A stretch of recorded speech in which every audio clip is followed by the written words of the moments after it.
Hi, everyone. Quick reminder for our Chicago residents to vote tomorrow, March 19th. In particular, we've been highlighting the ballot measure that is going to be at the end of the primary ballot. And this is going to ask a yes or no question about creating a devoted fund in the Chicago City Council's budget every year to address housing insecurity, to help those who are homeless, who are underhoused. We have highlighted this because we think it's really in line with Jesus' teaching to care for those who are most vulnerable in our communities.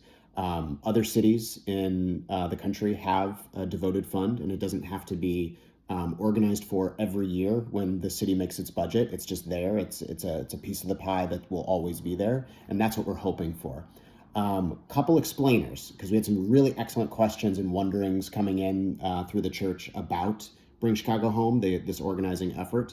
One is about how the money will show up itself. And so the proposal here is that on real estate sales, there's always what's called a transfer tax, where like the deed of the real estate is transferred to the new owner.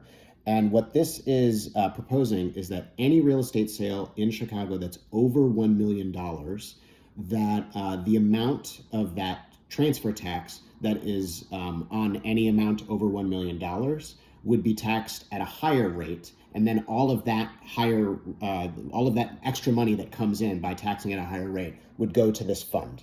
And it is only can be used to address housing insecurity.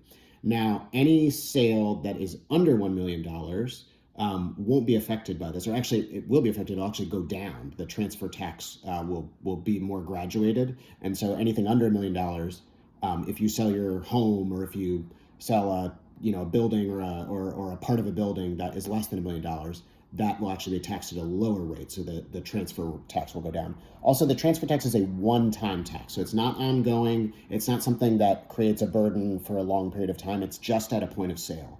So that's just kind of a little bit more clarification on the tax and where the money would come from for this fund. And then there was a couple of wonderings about there aren't as many specifics in Bring Chicago Home's organizing website to explain how will this money be spent? What exactly is spending money to address housing insecurity?